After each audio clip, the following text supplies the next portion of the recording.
For any Yankee fans looking for a podcast to listen to, I suggest you check out NYY Sports Talk. Are you listening? Tune into the fellas. Damn.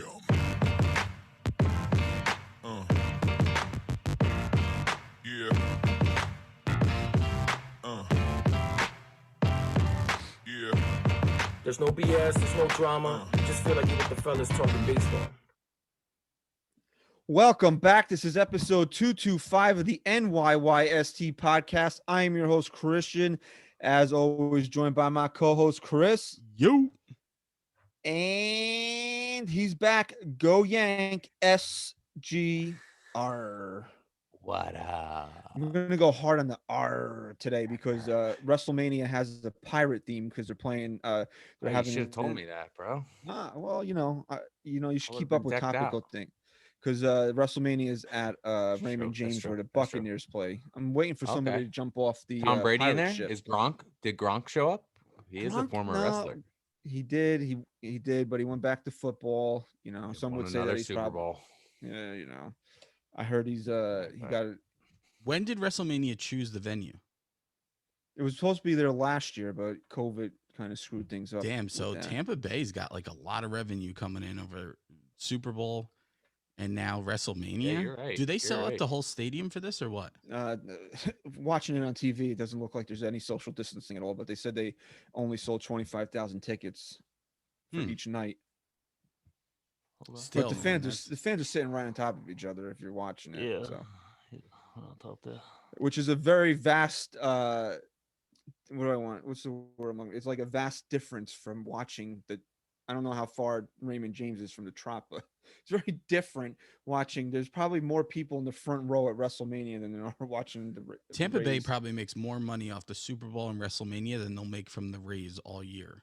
And the Rays were in the ALCS last year. People probably ticket sales maybe in the World Series. People probably dropped more money in the bathroom in the past 2 days at WrestleMania than they've made in ticket sales for Rays games.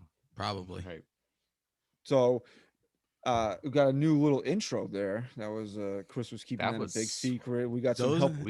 Those are the two OGs, by the way. We got some help from our friends that. So they don't know. They have no idea, by the way. They have no idea. That pumped me up, dude. That got me pumped up. Those are the two OGs. That's the international. You think the OG is gonna cry when he hears it? I think so. I think he will. I want to hear. You know, we should have tipped him off so we could hear like a reaction. We get like a reaction video.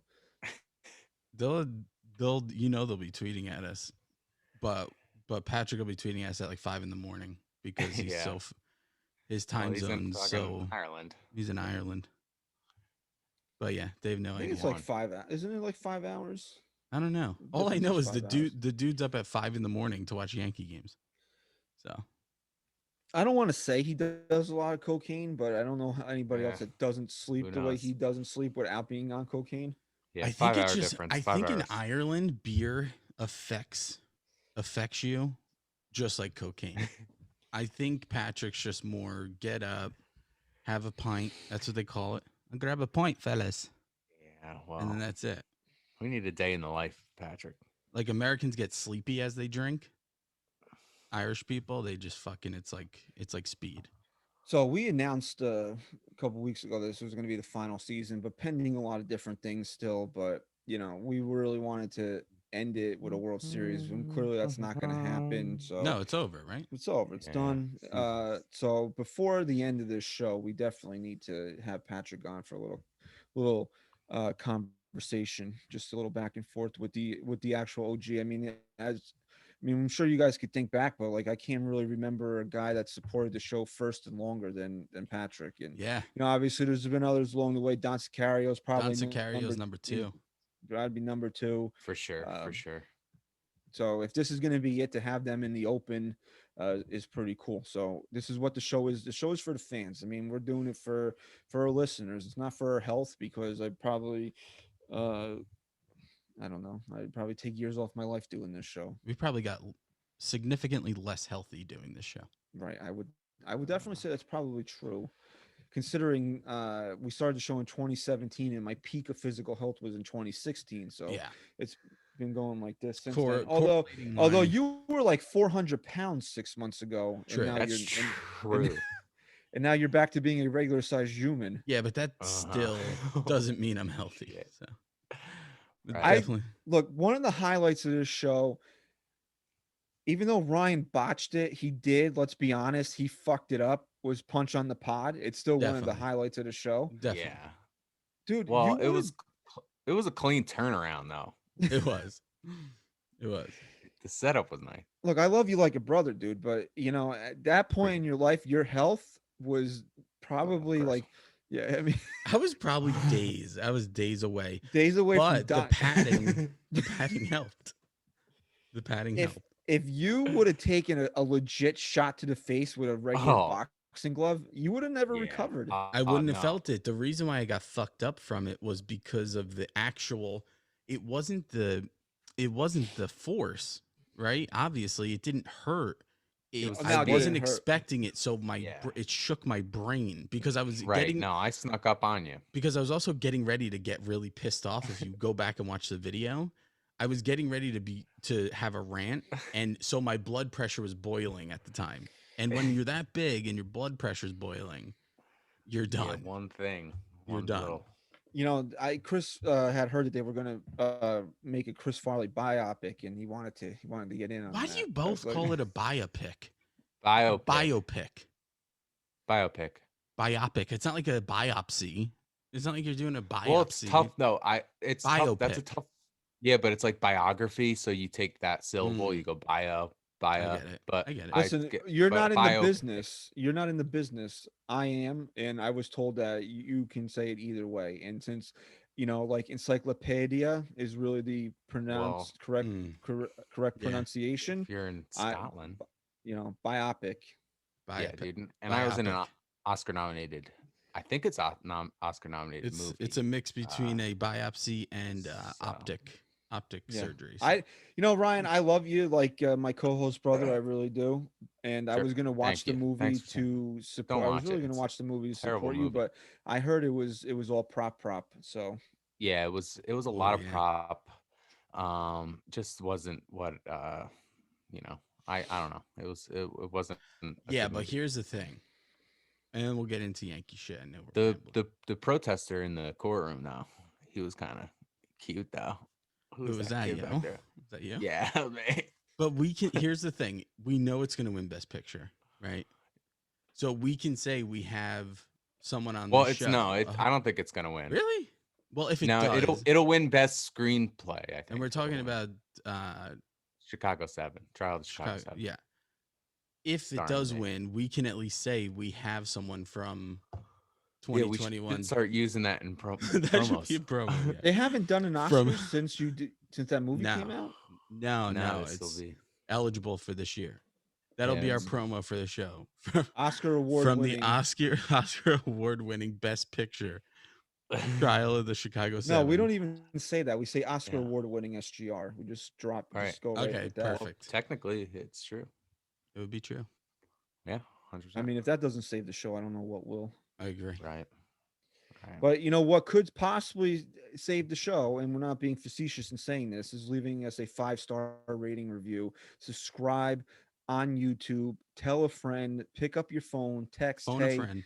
phone a friend. You know, like Phone the a old friend. $1 million TV show. Yeah. You needed a lifeline. We need a lifeline. Phone a friend. That's it. Right. And Just the phone a friend. Yankees needed a friggin' lifeline in Tampa this weekend.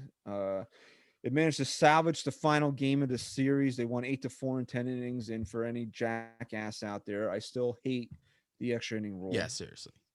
Still a It's- joke. It was it's a nice. joke. It was a nice feeling that the Yankees tacked on more than just that imaginary run, that unearned run. There, No, Ghost Runner. Michael K used the term Ghost Runner know. today. I know. I wonder It's where crazy. they picked that. I wonder where they picked that one up. From. Yeah. So Mm. at least they scored more than the unearned run and tacked on a few more. So it felt a little more legitimate at least, but it's still a joke. Look, I'm I gonna be want to see the honest. stats sorry, Christian, at the end No, of the go ahead. year of how many of these road teams are winning these extra inning games when it gets to 10 innings, because I think that is it's an advantage for the team that gets to start Why? with a runner on second base. I don't know, because but they get to score first. In the 3 that we've seen, the 3 road teams have won. So Right, that's what I'm it's saying. Yeah, he's saying it's an advantage for the road team. that's what It's an advantage for the telling team that shouldn't really have that advantage there. You should have a home field advantage, and that should be the home field advantage that you have the last rule licks, right? is Last licks. stupid. Well, it's not gonna. I thought about it today. It's almost certain that it won't be in the league after this year because I don't see the CBA. I don't see the players voting this in because wasn't it kind of like an ultimatum type thing this year being implemented in the first place? It was like we'll play 162 full games if you guys give us this extra inning rule. Maybe. Yeah, I don't know. I probably was. I wasn't really paying attention to the negotiations because I really don't care. They just wanted them But to get it on the won't be. field. It won't last. It won't last after this year. I'd You almost can't say guarantee that. it. You can't say that with any type of certainty because I didn't think. No, you can't. I But it's didn't a think it was going to union. be in the game this year, and they bargained it back in. So, I think Yeah. I think 7 inning double headers are here to stay regardless. I think they're Oh, going to stick with that. man. Yeah, I if think that that's a wasn't good- if that wasn't like if that was something that was like an in-game thing, like this one is, like the runner on second, at least going into the stupid 7-inning doubleheaders, you know it's 7 innings. So I guess that's one thing, but it's almost just as bad. 7-inning because that doubleheaders are almost just as bad. because you have little league rules and now you have fucking high school rules. Right? Didn't we only play 7 innings in Mhm. high school? 7 innings. No, I mean, if you were playing a single game, it was 9 innings in high school. I don't remember. No, that's right. Because I only played in double headers. Double because- headers, like if you were in a double header, like a lot of my traveling leagues, if you had double header Sundays, they were 2 7-inning games. Or even actually in college, when we would have conference games on like a Sunday or a Saturday, and it was a double header, they were 7 innings. 'Cause, 7-inning double headers. So Coach would be like, "Hey, let's get Christian in there. We got a double header today." yeah, right. Yeah. So Should have hit a home run. should have. Something. Shoulda, coulda, woulda. Dingers. Dingers. But at least they salvaged this last game, man. I thought they were. Yeah. I thought they were down for the count. Barely. Yeah. We'll get in. We'll get into that in a little bit, but first, actually, no. Let's get into the series a little bit here. Friday night they lost. Saturday they lost. they lost. I mean- they lost. Yeah, I mean, they look like shit.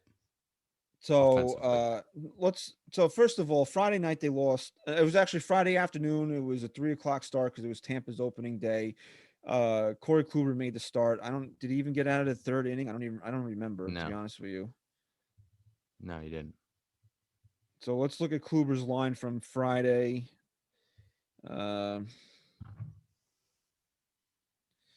What the hell's I hate this is such a hard friggin' thing to navigate. Like the box score should What do just you be right use? there. You And use he'll the be yes at app bat. for this. So Kluber went 2 1/3, 3 earned, 5 total runs, 5 hits, 2 walks, 3 strikeouts. And then so he didn't give the Yankees anything to really write home about. I didn't get home until about 6 o'clock. I DVR'd the game, and then when they blew the 4-2 lead, I was pissed. So I just fucking turned the game. I just went right to yes, and the game was already over. That's the good thing about DVRing games. When you get pissed off, you just fucking stop Yeah. instead of having to waste your whole goddamn day watching it. Mhm. So what did you guys? I mean, I really wasn't into the game because, like I said, but I did see most of what Kluber did. What did you take away from his second outing? I mean, like from the first outing, we were kind of encouraged. We noticed that the command wasn't really there, but he still had really good movement on his pitches. He was able to limit damage.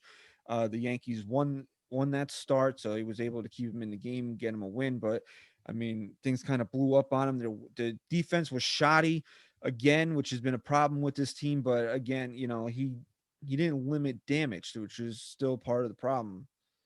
I guess and that's something I praised him for last episode.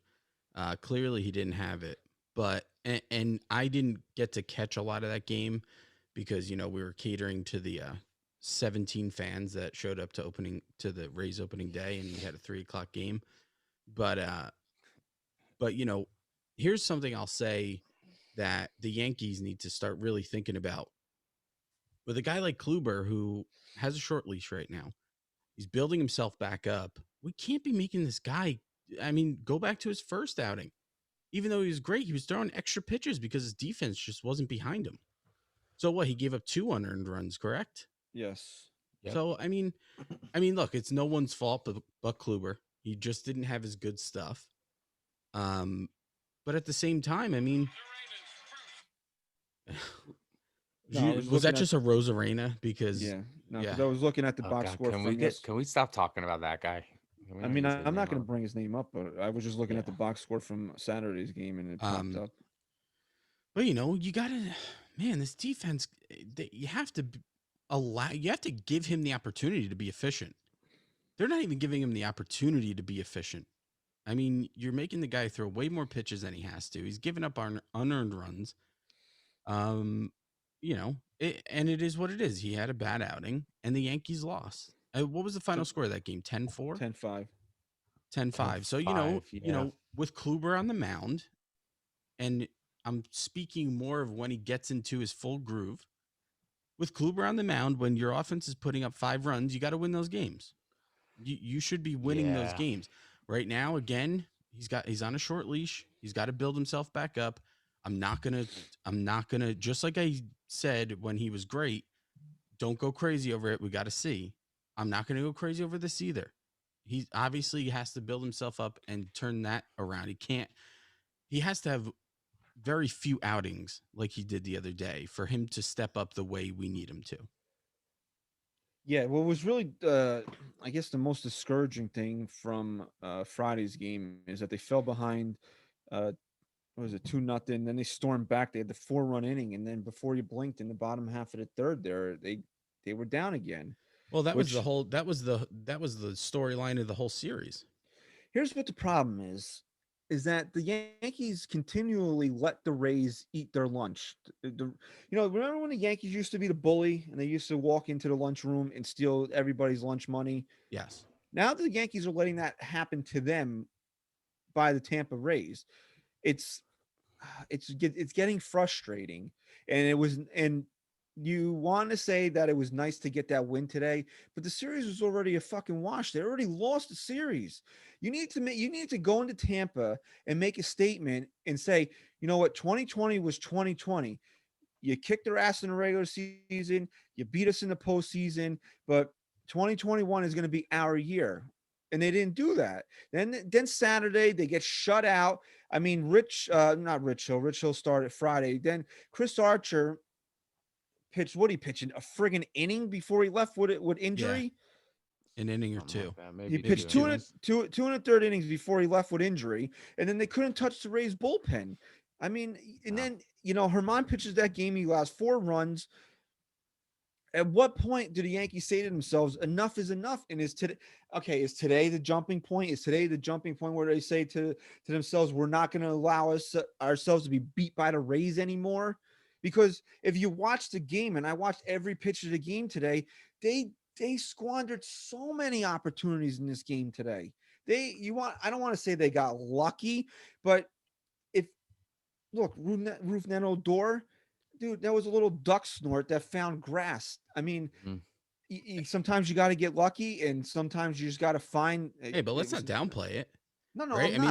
The dude put bat on ball and made it happen. I'm not saying that, but it came down to that. Yeah, where they had opportunity after opportunity after opportunity, even in that inning, and it comes down to that where with 2 outs, a guy that you just acquired who was DFA'd hits a little snort out into the outfield. I mean, like, it shouldn't have to come down to that.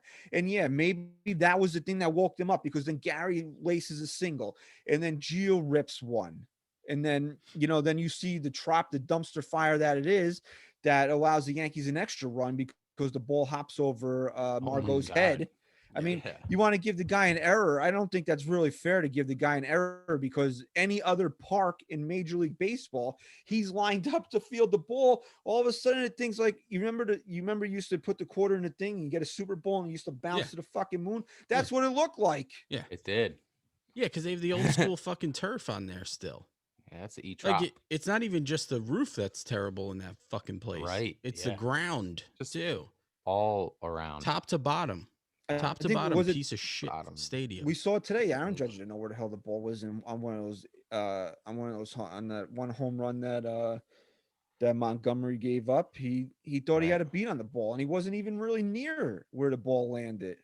Yeah. Two things that stood out to me the most were one, the back and forth. And you said it just now. It was time to make a statement. And I know we talk about early in the season, don't get irrational. I'm not trying to be irrational, and I'm not saying that the Yankees aren't going to be just fine. But you're right. I don't care how early in the season this was. I was expecting the Yankees to really make a statement, and they did the opposite, in my opinion. Um, the most frustrating thing was having the lead multiple times in the first and third games and just giving it up. And that's just not a good sign when you're playing a team that you're supposed to be putting away. I don't like that. I didn't like that at all. I didn't like the feel it gave me. It was almost like no matter what they did, they just weren't going to win. And then Right. they finally pulled it out. Today it was really frustrating, and I knew it as soon as it happened. I mean, it ultimately didn't, but in the third inning, Gio mashes that monster home run. Dude, Big game for him today. 453 feet. Huge game for Urshela today. And Yeah. I mean, anybody that sits there and watches Gio Urshela play third base, how you can even suggest to have him play another position is mind-boggling to me. He's The- so the- good at third. Look, Tyler Wade, I'm sorry, Ryan. I'm sorry. Tyler Wade got sent Right. down. I'm sorry. My condolences. Oh my God.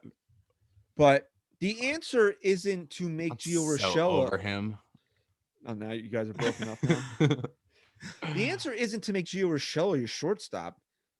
Your answer is to go find another shortstop. When if you don't Sure. think that Gleyber Torres or whenever Gleyber Torres needs another day, why this guy? I don't care. You could tell me every single defensive metric in the world, because I heard it was last year or whatever that Gio Urshela is not a good third baseman by defensive metric standards. That's all I need to know about what defensive metrics are worth. That you're going to tell me that they make it that that Gio's not a good third baseman, because the guy makes better plays on his ass than most guys do standing up on 2 feet. So anyway, I completely lost my train of thought. So somebody else jump in. Shortstop. But okay, so my second thing With thing Hicks, go. You go make your yeah, point. no, and I'll you make want my to go? point. You go, because I'm gonna look something up as you talk. I All want right. So because actually our buddy Chris Cologne wanted us to bring this up here, and I will. God damn it! I always do this. I think I would know how to. You lost. No, I You got lost. it. I got it. I got it. Yeah. Okay. All right. Okay. So he wanted us to bring up Hicks's at bat in the third inning, and this was after uh, Gio's home run. The Yankees load the bases. Hicks is up, bases loaded, nobody out, hits into a double play. Now Chris Cologne says that double play really demoralized me, and it demoralized everybody. I mean, like, the Yankees were primed to bust the game wide open, and all they get is one run. And then in the bottom half of the inning, and John Flaherty made this point on the broadcast, so credit him. There are some times when a shutdown inning is big, and then there's times when shutdown innings are huge. And now Chris is going to love this, because now he can go back to hating Jordan Montgomery. Montgomery he gave the lead right back. So if that would have been a huge spot for Montgomery, but you know what? Again, he didn't bend but don't break. He kept the Yankees in the Right. game, which was still really good. So Yeah. like Hicks is batting like a buck 18, I think it is. 129. I mean, he had a home run in Friday's game. Nice but thing too. Nice thing. Solid wood. I mean, so Chris is asking, he's like, what do we do with Hicks? We You can't cut leave him. You release him. No, but we can't leave. We honestly, I don't think we can leave him in the 3 spot anymore. I think now, 9 games into the season, not saying that like let's overreact to everything 9 games in the season, but I think 9 games in the season, especially right now with the way the Yankees are playing and that they're really struggling offensively, a little tweak is not the end of the world right now. And because I want Aaron Hicks to bat 9th, I think it's the move to move him out of 3rd. So no, to answer Chris's question, like, do you make Mike Tauchman the starter? No, Tauchman should not be the starter. I don't think that answers any of the Yankees, answers any of the questions that they have. You just got to drop Hicks, put him ninth, let him be a guy that gets on base in front of LeMahieu, gets on base in front of Judge, not be the guy that you're waiting to drive in those two guys. And I know what Aaron Boone said last week, that he wants LeMahieu, Judge, and Hicks to get on in front of Stanton. No, let Hicks, LeMahieu, and Judge get on in front of whoever you got in the third hole. That's what my answer would be. Let the 3-hole hitter and the 4-hole hitter be your premium RBI guys, because historically, isn't that the way you're supposed to line up your team? Have your best RBI guys in the 3 and 4 spots? Yes. Because the theory behind that is, and I was looking something up, so I don't know exactly what you're saying, but are you advocating for like Judge batting third? No, I'm advocating Hicks to not bat third. Okay, okay. But regardless, I mean, your hopes are, because when you're putting together a lineup, you're putting it together as, as optimistically as possible. So the whole point of the 3-hitter is that when that guy gets up, you have a runner in scoring position already, right? Your first guy's a table setter. Your number 2 hitter is either also getting on base or doing what he has to do to get that runner over. And the reason why the 3-hitter has traditionally always been a big RBI guy is because you're expecting that in his first at bat, you have a runner in scoring position already. And then if you want to look at it to the full extreme of optimism at that point, by the time your cleanup hitter gets up, all 3 guys are on base. I mean, that's really what you're doing. So I just don't understand. And I get the argument of having like a guy like Judge bat second instead of third.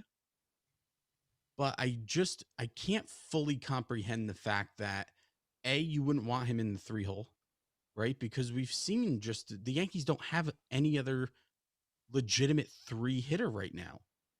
And other than that, I like the idea of having Judge bat right before Stanton. I do. I think that's deadly. I really do. Here's the Yankees thinking, that they don't want the 2 of them back to back, because they can also, as deadly as they can also be death for a rally, that they both strike out a lot. But everybody on this team strikes out a lot. So then why have him bat second? Right? I mean, you have a buffer. Yeah, a buffer, but my 2-hitter at that point, if my leadoff guy is setting the table and my 2 guy can strike out a lot, the idea then is that my 3-hitter still doesn't have someone in scoring position. Well, that was always the idea, is that you didn't want to have 2 guys with such high strikeout numbers back to back. But name me a guy on this team that doesn't strike out a lot. Right.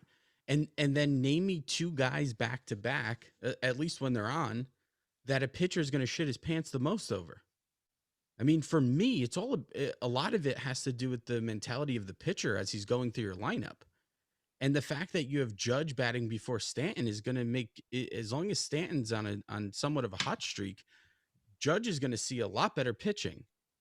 The fact that you have a guy like Hicks, say, or even Gardner, who, it might not be fair, but he's not really intimidating too many pitchers. Let's just use Hicks in this example. The fact that you have Hicks batting before Stanton and after Judge is just like, it doesn't make sense.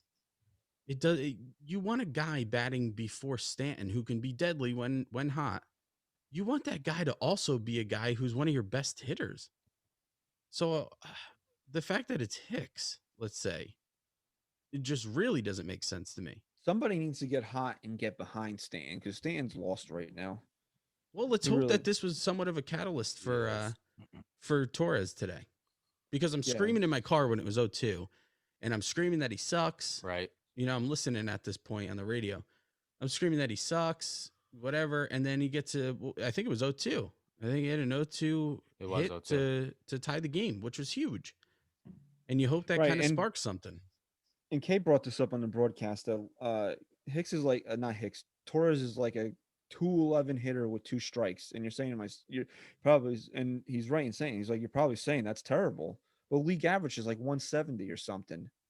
So it shows that he's still locked in those situations. Like, at 2 strikes, nobody, pitcher's got the advantage. But if you're hitting 30 points above league average in those situations. Yeah. Yeah, and that was what? That was Torres. That was the eighth inning. The Yankees tied the game with that hit, and that was Torres's first RBI. We keep talking about this, but he's got to get going. He's got to get going. There's a lot of guys on this team that need to get going. He needs to get going more than Judge didn't have a great game today. LeMahieu didn't have a great game today, but I think in the end those guys will be fine. Because even though Judge missed half the year last year, he still represented himself in the games that he played. LeMahieu was the batting champion last year, So, but Torres had an awful year last year before the postseason. He's got to turn this around. Yeah, and for me, there's two guys that stand out that when they're on, it changes the dynamic of this lineup. And you would think it would be guys at more of the top of the lineup here, but for me, it's Torres and it's Sanchez. Because more times than not, these two guys seem to get up in really big spots for the Yankees, no matter where they're hitting in the lineup. It seems like big spots follow them in this lineup. And when they seem to be able to put the ball in play and make something happen, this team wins. And it's too often that when they're not hot, they're getting up in big spots and they're not only not making a productive out, but they're striking out, looking lost at the plate, and it kills every big inning. So when it got to 0-2 on Torres, I was frustrated because I was like, this is going to be another opportunity for this kid to kind of get his season going, and he's going to fucking blow it. And he didn't. So maybe that's a sign for his season to start taking off now. I think maybe, and we brought this up on the opening day episode, I think a lot of Yankee fans have some misplaced anger. That's why they're maybe like extra right now because they can't yell at Gary Sanchez. Yeah. Yeah. I mean, he's been their best hitter now. If these are current, and I think they are, he's got a 296 average, 4 runs batted in through the first 9 games, and a 962 OPS, which is outstanding. I mean, anything over 900 is ridiculous. So, I mean, is he going to keep up the pace? I don't know. But look, let's bring this up real quick because this is a thought that popped into my head Saturday. When do you traditionally sit your starting catcher? After a day game after a night game. Right.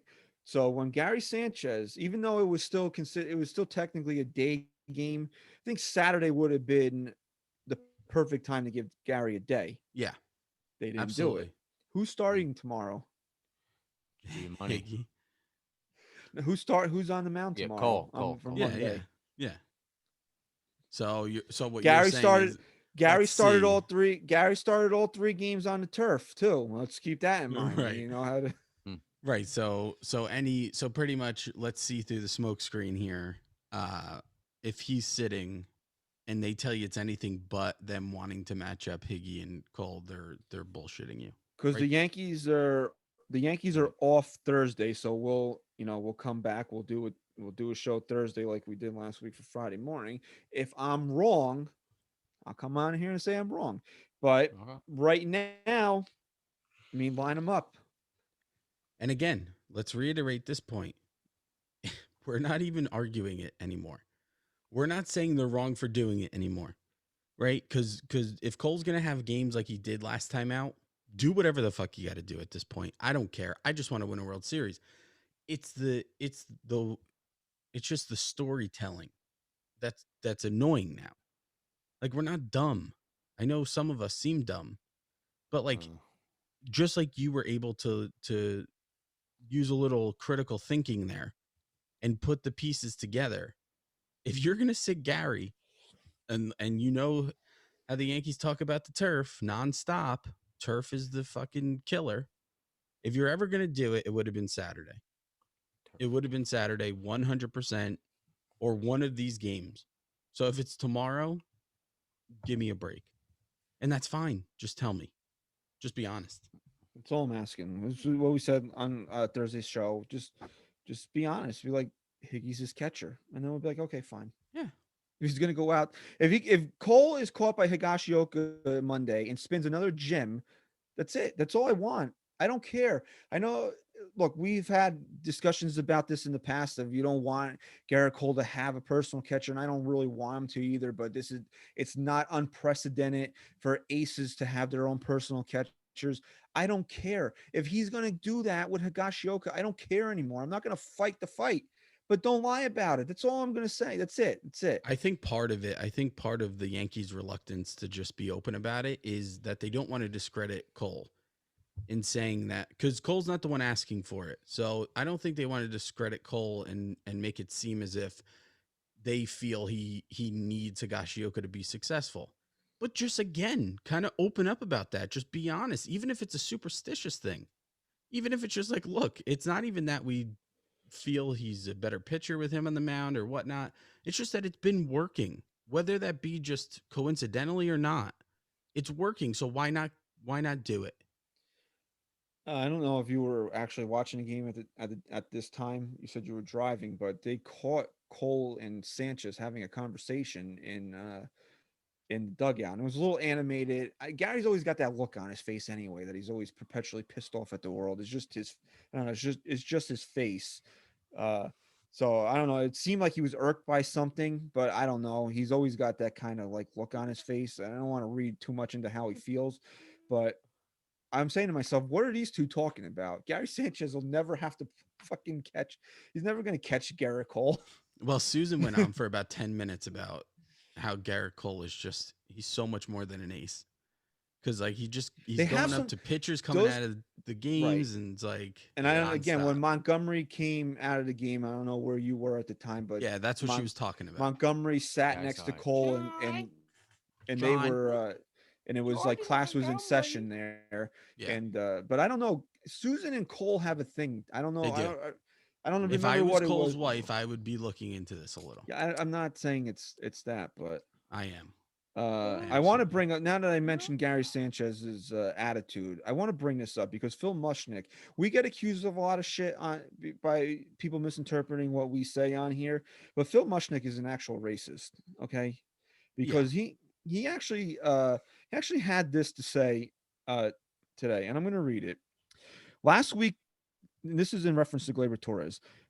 Last week, the Venezuelan with just 4 years in the big stood for a pregame interview on YES, and through faulty English, nevertheless understood and answered Meredith Marakovitz's questions to the best of his English-speaking ability. It's clear he's working on English.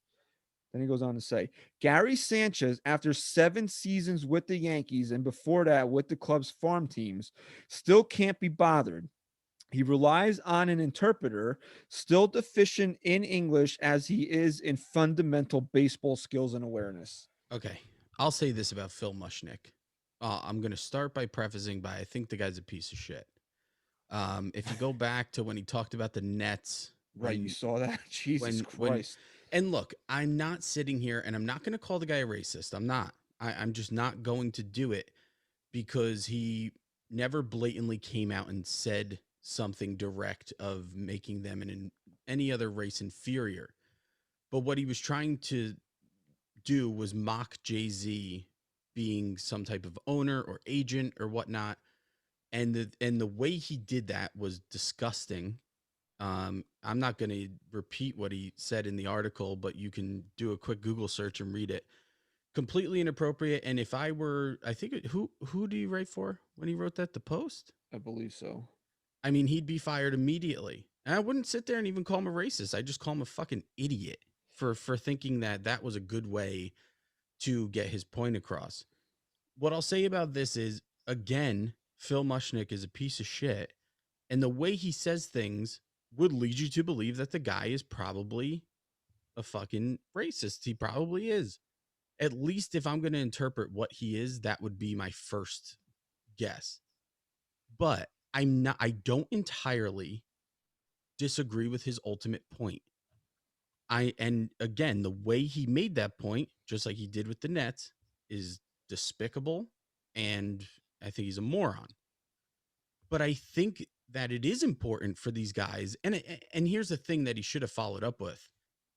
These guys do speak English. It's not that Gary doesn't speak English. He's just not comfortable enough with his English to get his point across.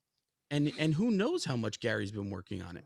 I mean, look, if you put me in a different country right now and I would do my best to learn language, but I would still probably even 7 years later be not be good enough to speak to the media.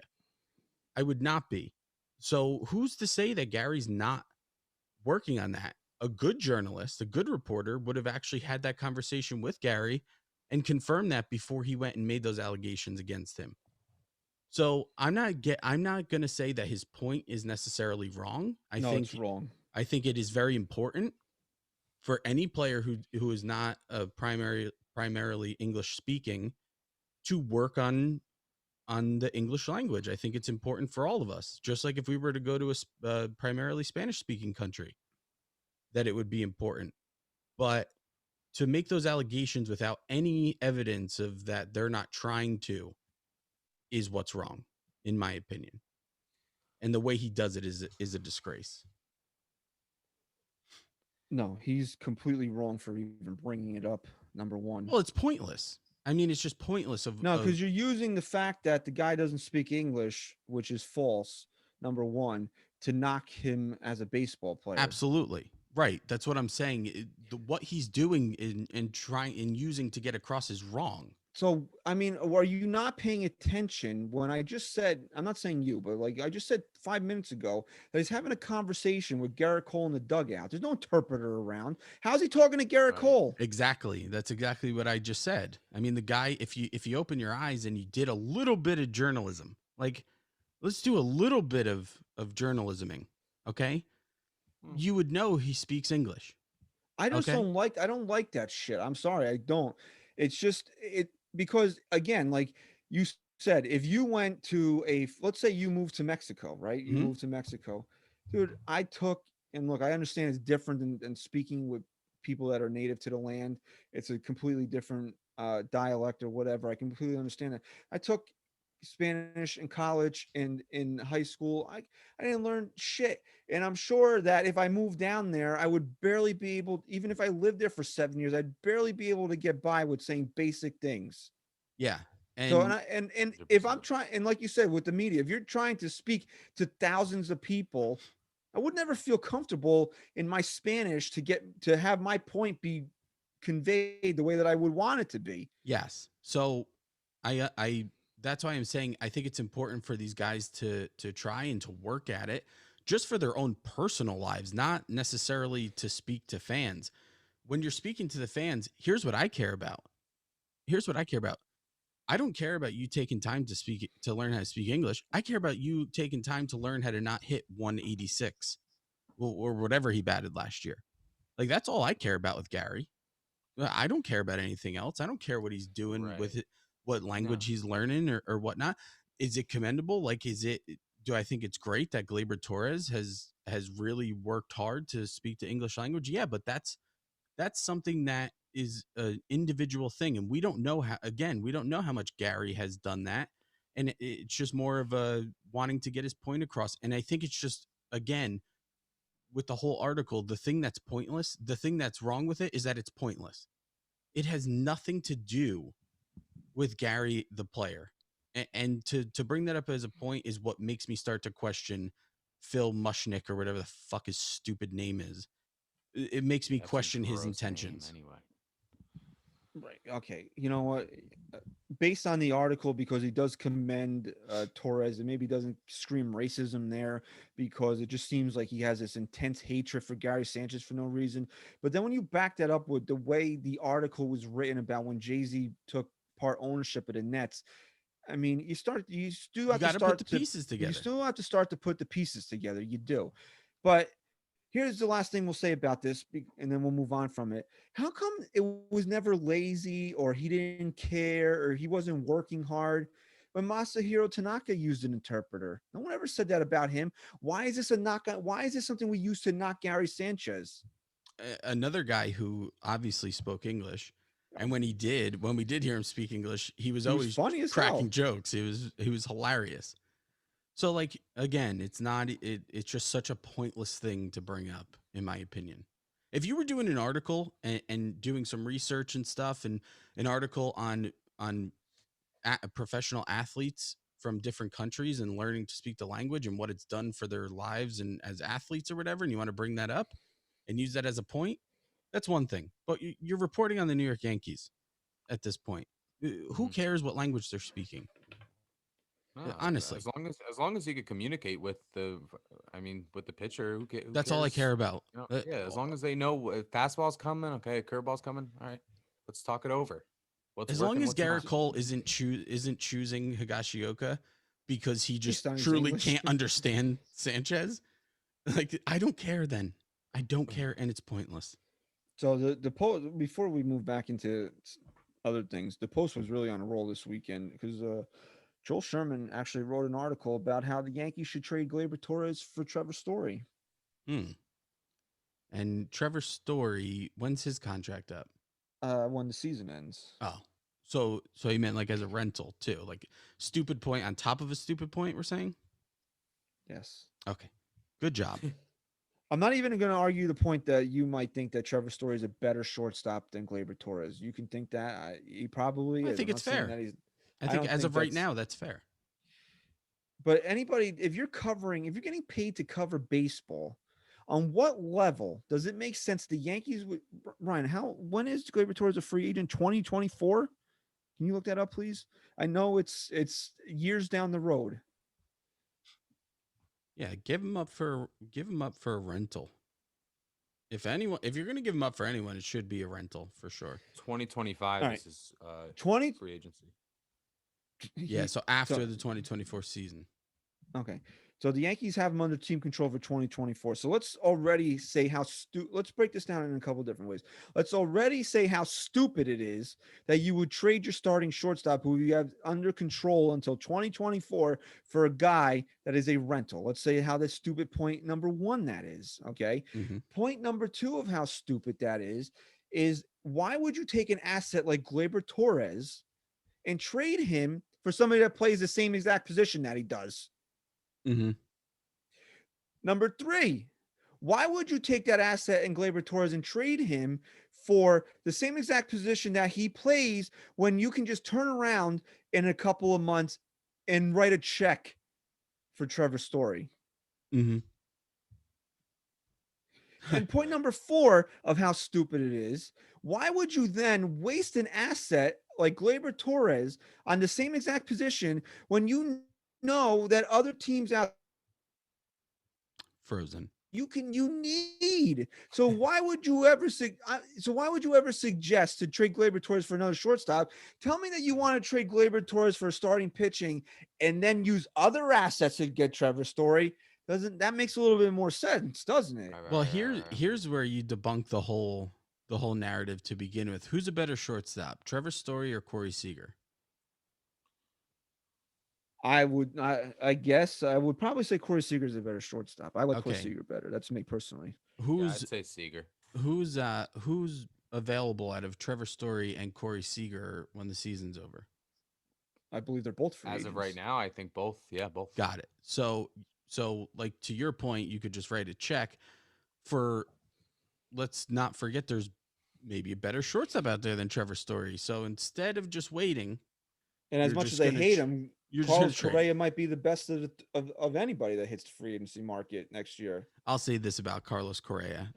I hate his guts so much. He might be my most hated player in baseball right now, but he is by far the best overall shortstop in the game right now. Just in every aspect of the game. So that's not even if you don't want to say by far, if you just want to make the statement, he's the best overall shortstop in the game, that's not debatable in my opinion. He is. So right. So you have your pick of the litter of shortstops that you want, but you're going to trade Gleyber Torres in season to get one of these guys, and then have to sign them because you already traded Gleyber Torres. And you didn't upgrade your team in any way, in my opinion, because trading Gleyber Torres for another shortstop is not really upgrading the team, whether the guy's a better player or not. Because if I'm bringing in a better shortstop, what I want to do with Gleyber Torres is improve the team in another area. It doesn't make any sense. It doesn't make any sense whatsoever. Yeah, look, and I think here's the best way to go about talking about Torres, because we keep saying like this is the year he's got to prove himself. Here's how we need to think of it. right now, Gleyber Torres is still the prospect who has been touted as a future superstar. In our minds, that is who he is. Why? Because he hasn't brought that to fruition yet. So you're at the very least this year, you're taking this season to evaluate him and say, has he gone from touted as future superstar to this kid is on his way to be a great baseball player? And if you can do that with a guy that's under control until the end of the 2024 season, you're not giving him up for anything. For anything. Right, but there are ways that it makes sense to trade him. It just I'm doesn't not make saying sense that there to isn't. trade him for another fucking Right. shortstop. I'm not saying that there isn't, but that price is going to be very high still. All right. So I just had to get that out of there because that was a big thing on Twitter this weekend. It's just mind boggling that people get paid for these types of opinions. It just is. One thing that we need to talk about from Saturday's game, and then we'll kind of move off the series and on to a couple other things, is that Domingo Germán got sent to the alternate site after the game on Saturday. The Yankees with off days don't really need a fifth starter for a while. Boone today said that he kind of expects Germán to be back, but he said Davy Garcia is also in play. Now, even if they bring Germán back, what this does is just gets him the fuck out of here for a while where nobody has to look at him or see his fucking stupid face. Yeah, that's Well, a good point. The fact yeah. that you could just have him not be around for right now. I think that that's a good way of looking at it. But the way that the options work, he'll be back. I think what you have to stay at the alternate site 10 for days. like 10 days. Yeah, so he'll be If back, and they're if going the to way use this. I option, think. I'm sorry, uh, Ryan. If the way options work is still the same, it's 10 days Yeah, unless there's an injury. I think you're going to see this a lot this season by the Yankees. They're going to use that shuttle. Yeah, well, Unless here's unless what? unless somebody goes on the COVID list, I think. Like Gio was on the COVID list Friday Okay. because he had a reaction to the vaccine. So I think that's where it changes. But if it's not has nothing, if the guy doesn't go on the COVID list, then I think it's still the 10 days that they got to stay down there. So when I saw that you had let us know that they sent him down, Germán, the first thing that came to my mind wasn't that they were done with him necessarily, because I figured that was kind of going to be the storyline of him coming back and forth and whatnot. What it did tell me though, and just looking into it a little deeper, is they were pretty quick to get rid of him. They were pretty quick to get him away, like you're saying. And it just got to lead you to believe, and I'm not saying this is the truth, I'm just trying to, again, put pieces together. It's got to lead you to believe that we were onto something when we said he never truly just came out and made things right. Because the last thing we heard from everyone, from his teammates, was very negative, and we never heard anything else following up from that. So the fact that the Yankees are so quick to just get him out of here is kind of telling to me. I don't think this is a guy they really want around. I think, if he's performing, that's a different story, and you kind of just suck it up, and like we said, you use him to be effective. But the fact that he's not, and they were so quick to just ship him away, Right. it's kind of telling to me Yeah. on what the environment is when he's around. That could have played a part in it, because I mean, I think for this game they did need an extra pitcher because these guys have been overworked in the series. And look, the guy they called up for him, Albert Abreu, he looked Yeah, he closed it fantastic. out. Did He look looked great. really good. So you got to wonder if maybe that's in the back of their mind when they make the move. It's like, hey, this guy, the drama around him, maybe it's a good thing to just get him Yeah, out no of one here. wants him here. Right, because here's the thing, right? No one, again, we always say this, nobody absolves what he did, but when you're pitching well, that's no longer the story. Because now when he's Right. not pitching well, it's, well, this guy sucks and he's a bad person. When he's pitching well, people are just like, okay, whatever. That's just the Whatever, way we can hate him and not agree with what he did, but he's helping the team win, and they still have him on the team, so you're supporting him in that sense. But when he sucks and he's a piece of shit, you just don't even want to see him anymore. Right. And I was talking to a couple of people today on Twitter, and it's just like, they're like, oh, Boone said he'll be back. Right. And here's the thing, I love Aaron Boone. We all know that, Booner for Boone, that originated here. So if you hear it Booner anywhere for Booner. else, I'm really surprised though. That one never really took off. I wonder why people don't steal that one from us. They're starting to. I feel like I saw a couple tweets. Okay, so I really do. I like Aaron Boone, and I think the fans were wrong to get on him this weekend that the team has no fire and it's because of Boone. That's another thing that I want to just touch on. I don't think the Yankees are lackadaisical or they don't care. Lackadaisical. Or yeah, okay, idiot. Or they don't care, or they have no fire, or they're not hungry. That's just what it looks like when you're losing. If you really don't think that this team, I don't know how to explain it, but I'm just saying I don't understand. I just don't think that you can sit there through 8-9 games and tell me that this team doesn't want it this year because they haven't gotten off to a hot start. Yeah, I think that we should table this until we get to DJ LeMahieu. I know we're going to touch on him a little bit because I really think that discussion goes hand in hand with DJ LeMahieu. Right. But what was I saying now? I'm very forgetful with today. Boone being fired. Okay, yeah. No, here with Herman. With Herman, right? Boone says a lot of shit that's not true. Yeah. So like he said, like remember, it wasn't that big of a deal, and we'll just briefly say it because it was a discussion point on the rundown, but we don't have to get too deep into it. Aaron Judge is not dead. He played the last couple of days, so it really wasn't that big of a deal.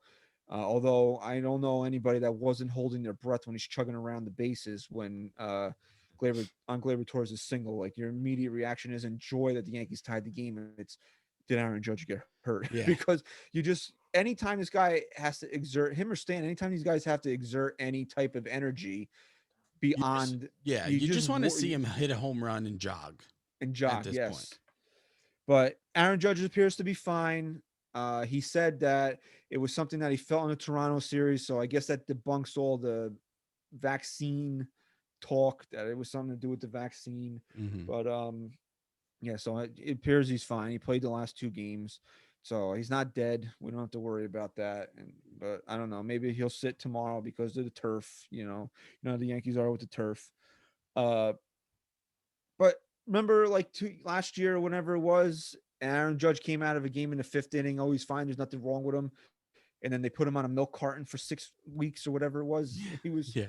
So I love Boone, but a lot of the times he just says shit because that's what that's the company line, I guess, and that's what he has to say.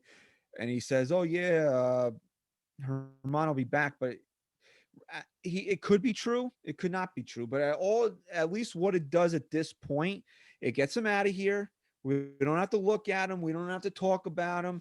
And it at least it gives the Yankees time to reevaluate bringing him back. And that's all I guess we can ask for at this point. Yeah.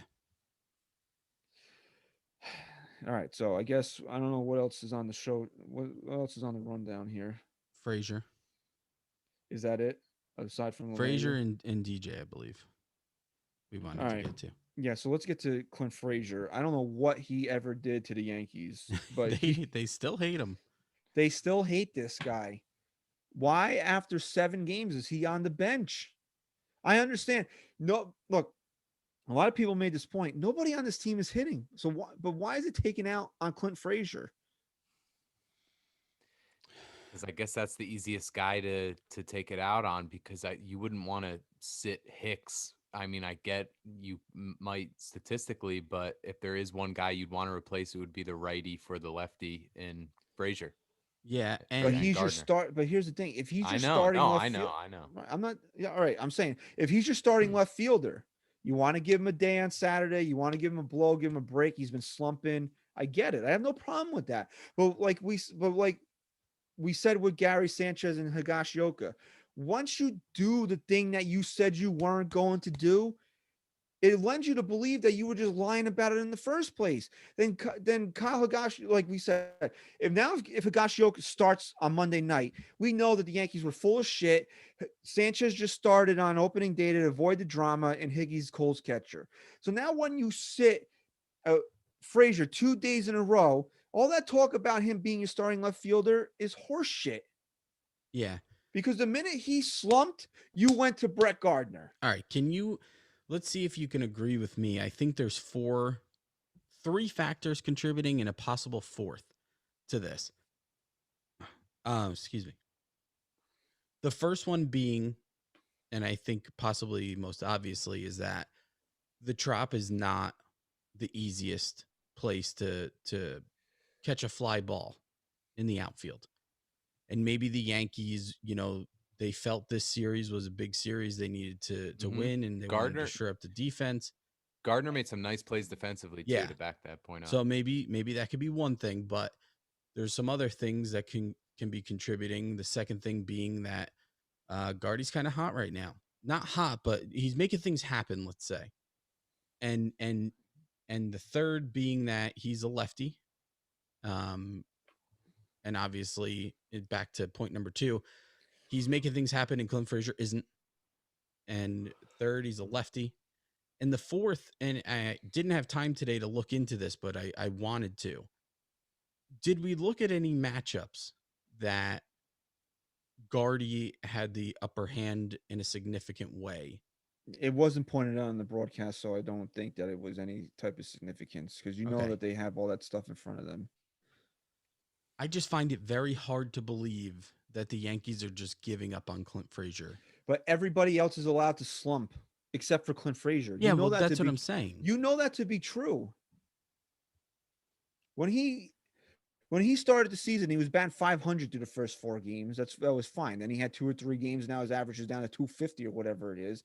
He's on the bench. He's the only guy in this lineup that's not allowed to have a slump. Yeah, well, you have a guy in Brett Gardner who, again, it's not even that you can sit here and say like, oh, he's red hot, but he is making things happen. And you're not gonna if you have Clint Frazier, Aaron Judge, and Aaron Hicks.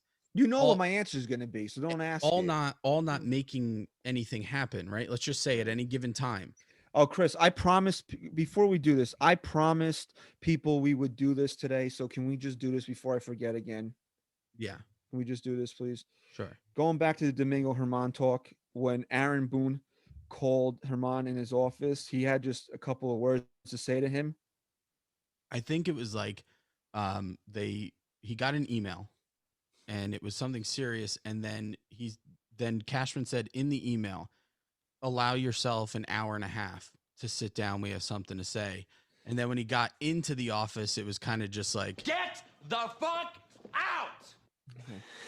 I wanted to make sure I forgot. Yeah, that was it. We promised people we would do that. So he changed his schedule around for an hour and a half, and then it was just that simple. Wow.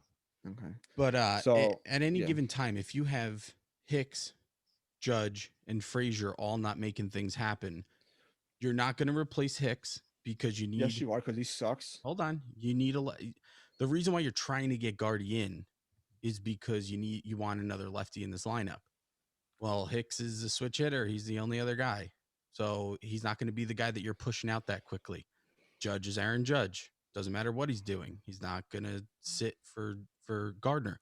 So who's the odd man out when you want to get that extra lefty in the lineup? You're asking the wrong person, because it's Aaron Hicks. I don't care that he's another left-handed hitter. Yes, I understand. I'm trying to be you right now. Yeah, well, I'm trying. When I try and get emotional answers from you and you don't give them to me, well, I'm trying to give you the logical Yankee answer here. Aaron Hicks, because that was the reasoning, though. That was the reasoning behind having Gardner in the lineup, was to have the lefties in the lineup. So by taking Hicks out, you would. This is a fair question that somebody asked today. If Brett Gardner was here, if Brett Gardner was not here, would Mike Tauchman be getting the same opportunities to jump Clint Frazier that Brett Gardner is getting? Probably. So this is not a Gardner thing. This is a Frazier thing. It's Tauchman's a righty batter? No, he's lefty. He's a lefty batter. Yeah. That's probably. So this is not a lefty thing. But no, it's a Clint Frazier thing. Let's call it what it is. In a sense, he's the odd man out. But why? Because you're playing a team like the Rays who have tricks up their sleeves every inning of every game, and you don't want to go out. You want to. I know it's only 2 guys, but you want to go out there with the most adverse T-ball team this weekend, and they would have put Clint Frazier on the bench. So then, if that's your theory, we'll see. We'll see how it plays out. If he continues to sit for Gardner, which I don't think is going to happen, then I think you're he has to play 100% right. tomorrow. I think he has to play tomorrow now, or else you're really going to feed the narrative. So let's see if he goes 0 for 4 or 0 for 5, and then he's benched the next day. But again, nobody else suffers when they slump. Only Clint Frazier. You want to tell me he gets a day off because he's struggling? You want to get Guardy in the lineup? Guardy didn't play that great on Saturday, where it warranted him getting back in the lineup yesterday or today, because on Sunday. Because Christian, it's the only position. Let's look. I don't like when you're being rational. Because so shut the fuck. No. So shut the fuck up. Bench real quick. We have a catcher, right? So he doesn't do anything but back up Sanchez. Then you have guys like Talkman who have been coming off the bench late in games to pinch run, right? And then you have Odor now. Well, Bruce today, dead roster spot now. But like, my point is, you're looking at a guy in Gardner who is not only making things happen, but he's a defensive upgrade. But put Frazier back in the lineup today. That's all I'm saying. Put him back in the lineup today. I think if any of my theories are contributing theories to why, I think a lot of it has to do with playing the outfield at the Trop. I think it's very difficult. And then when you take that and then he's not your starting. So he's not your starting left fielder then if he can't play in the ballpark of one of your division rivals. Okay, that's a fair point, but I still blame the stadium. Like if there's ever a time where I can blame either the stadium or the player, well, it's the Trop. I'm going to blame the stadium every single time. But what other player is not playing because of the Trop? Who else are you going to bench because of the Trop? Nobody. That's the point. God, if he's not your starting left fielder, then that's my point. I'm not disagreeing with you in that sense. I get what you're saying, but let's see how it plays out. Just like everything else of going crazy over, just 9 games, this is one of them. Like, we don't know yet, but we will find out very quickly. Yeah. It's just very fishy. It's not. No, there's a difference between the fans wanting to cancel the season after 9 games and the Yankees already reverting back to their patterns of shit that they said wasn't true. Like, Higgy's not his catcher and Clint Frazier's our starting left fielder. And Judge is fine, but then he misses, he's out of the lineup when he's supposed to be. Right. It's just not. I just want to know, like, what. But here's the thing, and again, I had a conversation about this today. They have they obviously value him so much that they won't trade him, but they don't treat him like that on the field. Yeah, he's like their punching bag. He's like their fucking punching bag. And it's like, you think about it. He really doesn't deserve it because he's getting really tough questions asked to him. Like, do you think you're a good left fielder? And he's saying yes. So, like, we should really give him more of a chance.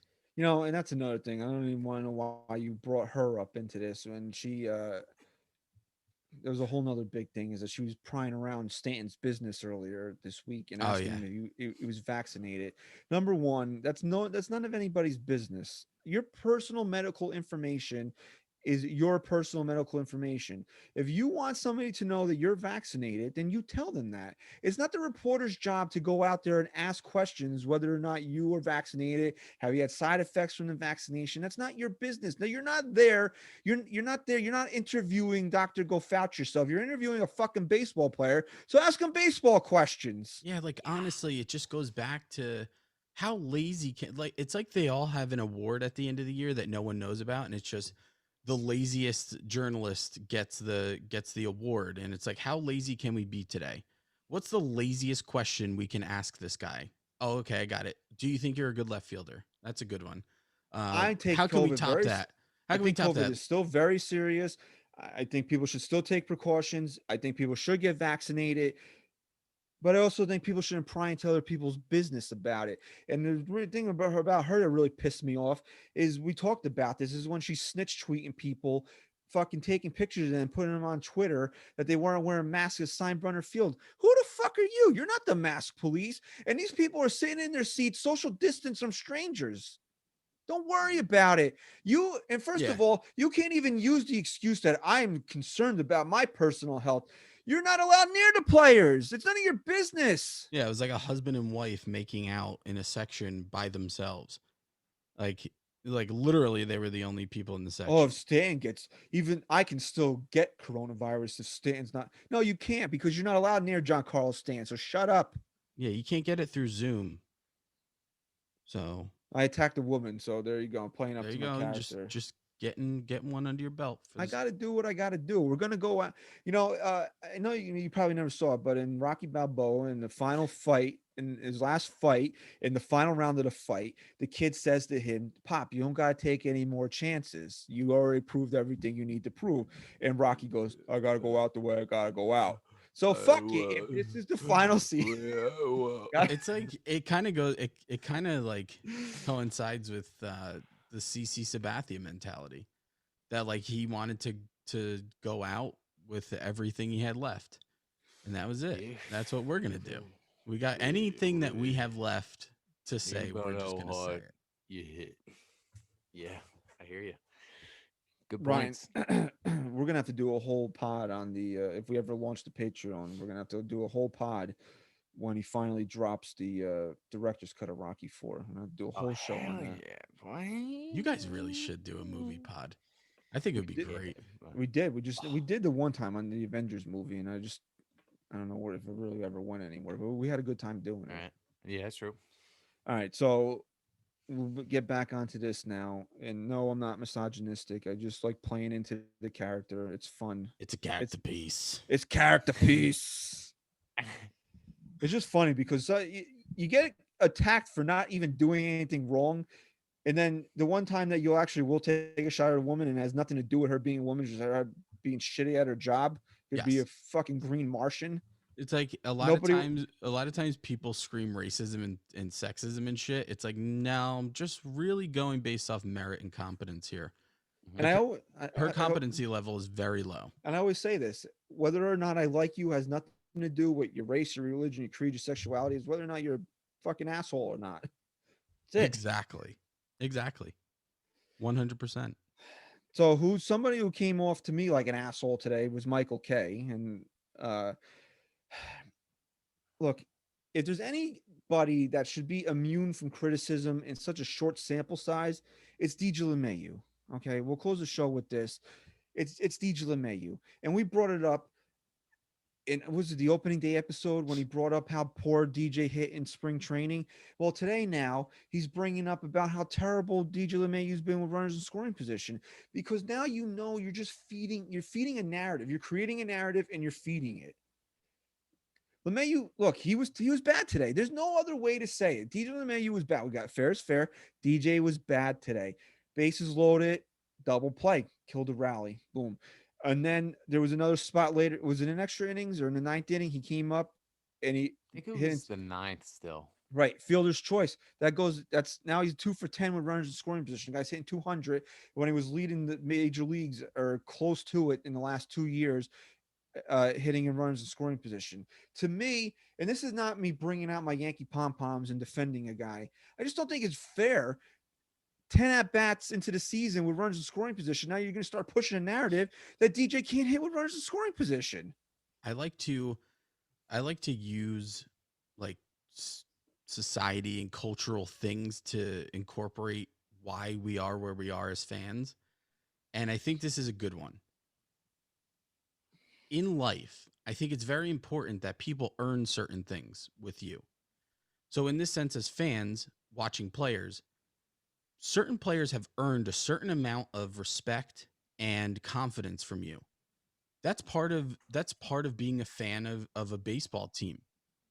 DJ LeMahieu, if anyone, has earned that type of respect and that type of confidence from you, in that the world isn't coming to an end and that he's obviously going to turn it around, and that he's not just doesn't care anymore because he signed his contract. If it's going to be anyone, it's DJ LeMahieu. And if we can't do that for DJ LeMahieu, we can't do it for anyone. And that's why you're seeing this with guys like DJ now. No one's excused from it. Stanton could have 47 home runs in a 5-game span in the postseason, and they win the World Series, and the next year still get booed.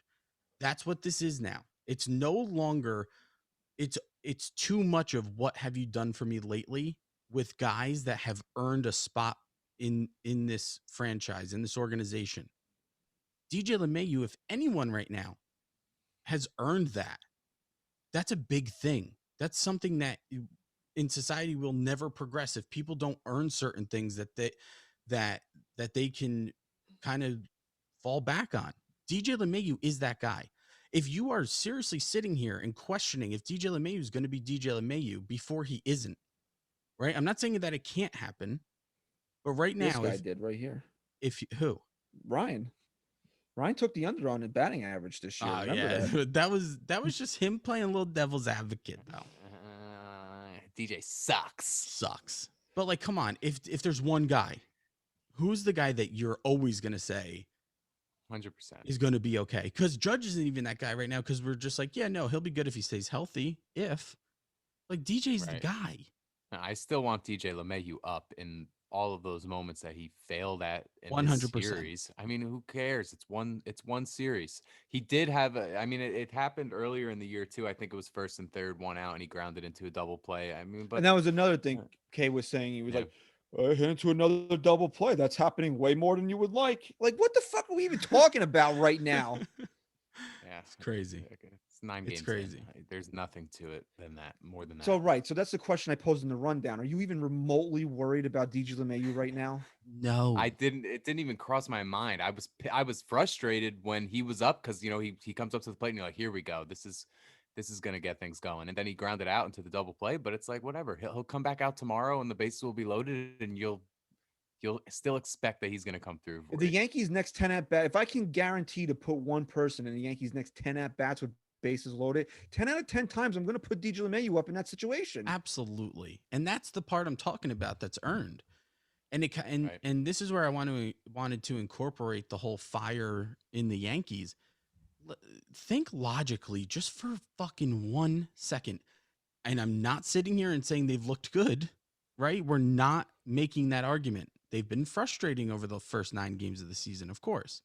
You know who's really sexy right now? And I don't, again, just J.O. He is. He's very sexy, He's man. so sexy. Yeah. But, and again, we're just talking about him as a baseball player. Aroldis Chapman, 3 fucking innings this year. Dude. Guess how many strikeouts he has in 3 innings this year? 8? 7? 9. Every out he's recorded this year is via strikeout. Damn. That slider, dude. That slider.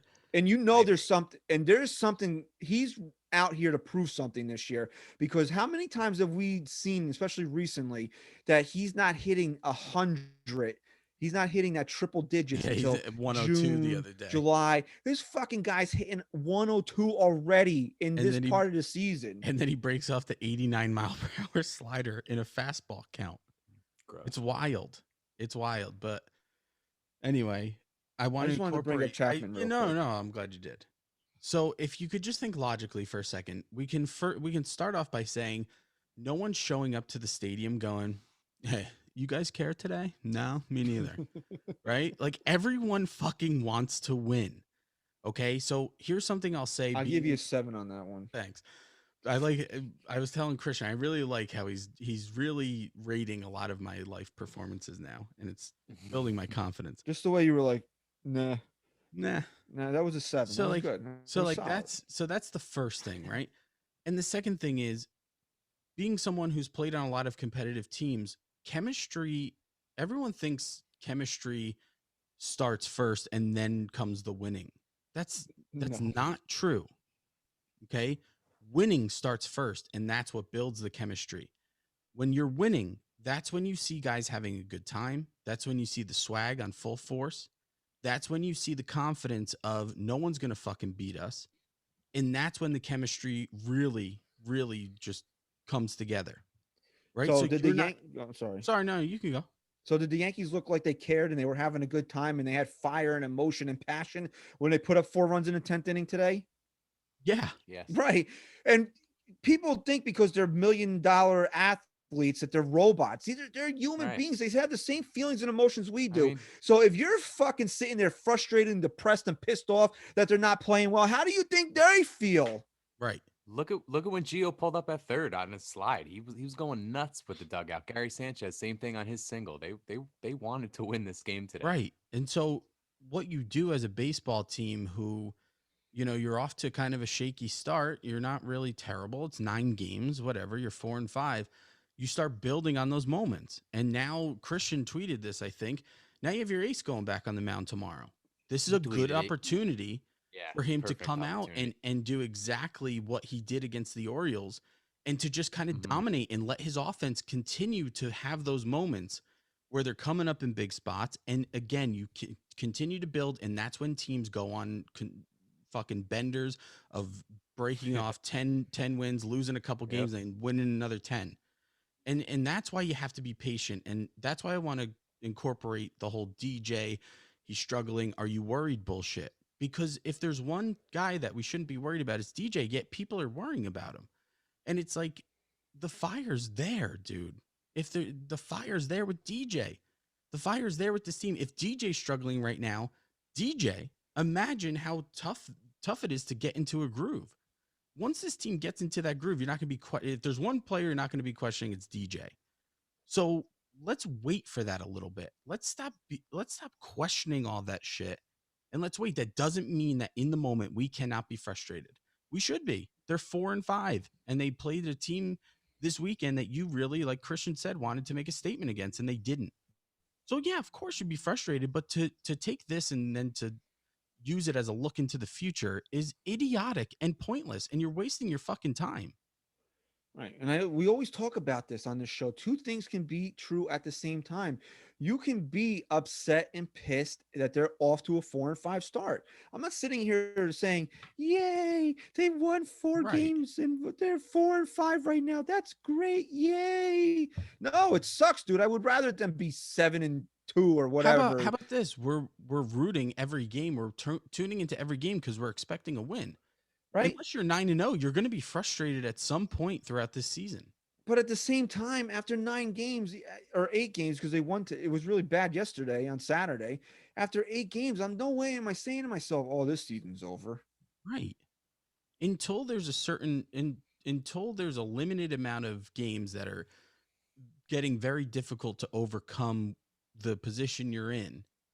Until that point, you're not using where they are now as a factor of where they're going to be.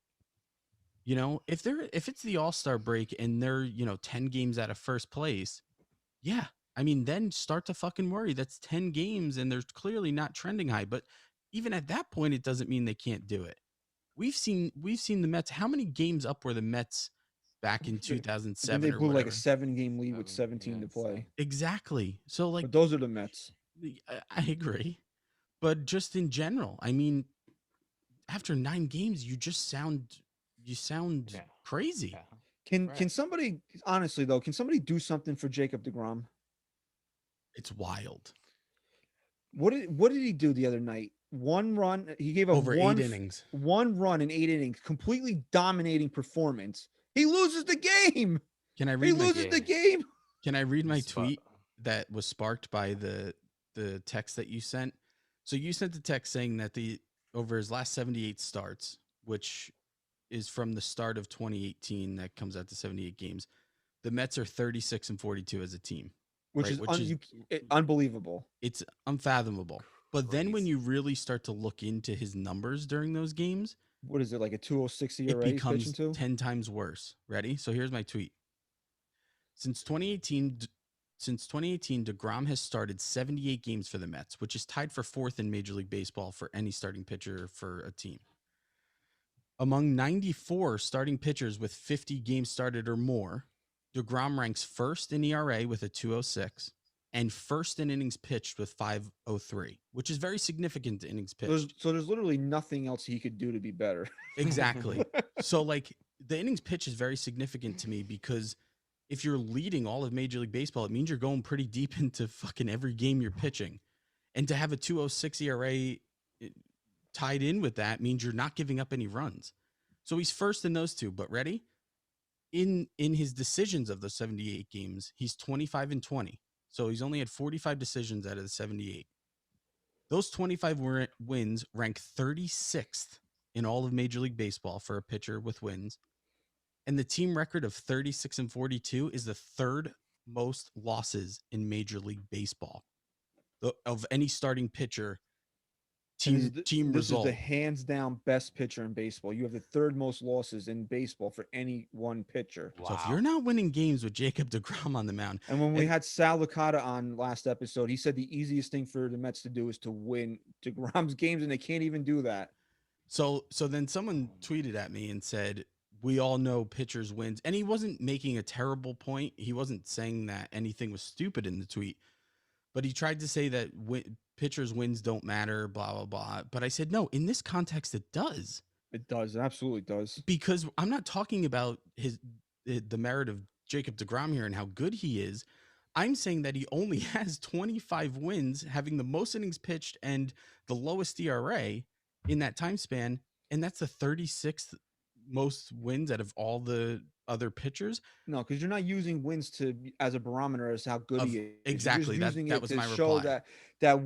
How is this team not winning games when he's on the mound? My reply was they matter in this context.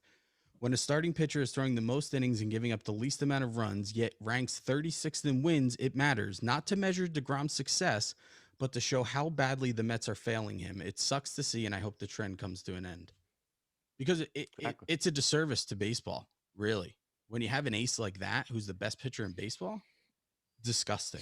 So if there's anything that could be done, can we just borrow him for this season, win a World Series, and get him back? Yeah, you have to trade Glaber for it, though.